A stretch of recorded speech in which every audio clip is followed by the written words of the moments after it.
देखिए G20 जो है हर देश में आयोजन होता है हर साल। आने वाले समय में अब ब्राज़ील में किया जाएगा, फिर अगली साल कहीं और किया जाएगा। जिस तरह से अंधाधुंध पैसे 41,000 करोड़ रुपए खर्चा किया गया है, सोचने की बात है शर्म की भारत देश के ऊपर कितना कर्ज जाएगा। और इस तरह से आप दिखावा करें तो देश गर्त में जाएगा।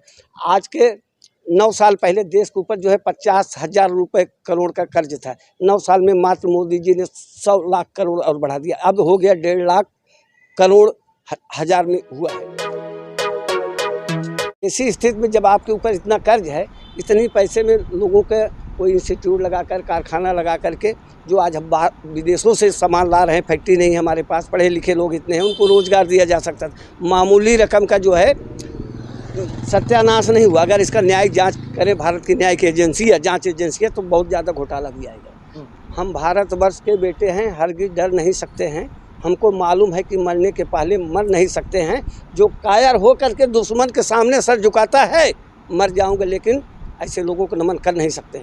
आप ये मान लेना दोस्त, अगर ये पौरुष महत्ती शाम के अधीन हो जाए तो रण में इन भुजाओं को तौलेगा कौन। चरण चुम्बन की भाषा अगर हम ही बोलने लगे, चरण चुम्बन की भाषा अगर हम ही बोलने लगे तो आपकी भाषा बोलेगे क्या?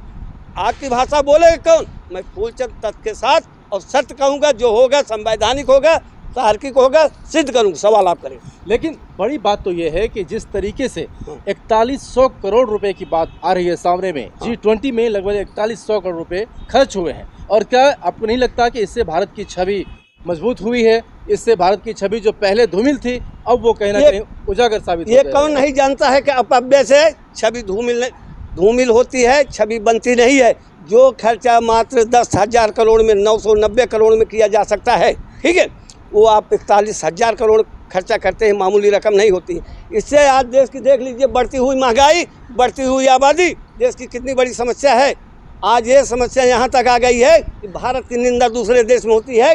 भारत दुनिया का सबसे बड़ा देश है। सुनिए, तीसरे स्थान में भारत पहुँच गया। दुनिया का बात कर रहे हैं, दुनिया का आबादी का सबसे बड़ा देश है। इसी देश में 80 करोड़ जनता को जो है मुफ्त में राशन देना पड़ रहा। एक क्या राशन मुफ्त में आता है? सरकार का ही पैसा लगता है जो 80 करोड़ लोगों को दिया जा रहा है। क्या सरकार के पास इसका डाटा नहीं है? उन 80 करोड़ लोगों को कम दिया जाए।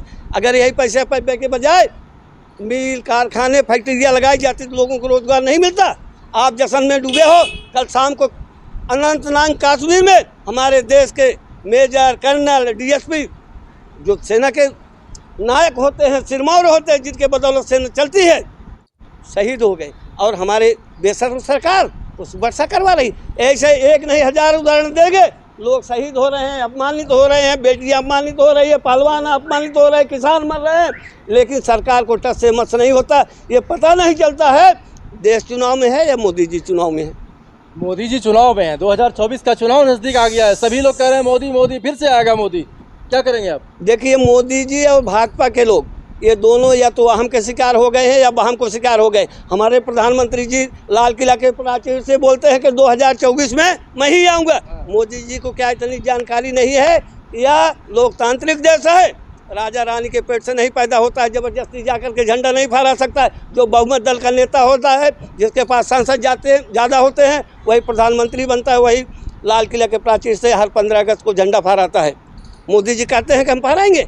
जो बहुमत दल का नेता होगा प्रधानमंत्री बनेगा। अगर ऐसा होता तो कर लेते। ये मोदी जी अहम और बहम के शिकार हो चुके हैं। आज मोदी जी कभी रेल मंत्री बन जाएंगे, कभी प्रचार मंत्री बन जाएंगे, कभी प्रधानमंत्री बन जाएंगे, कभी फकीर बन जाएंगे, कभी तपस्वी बन जाएंगे।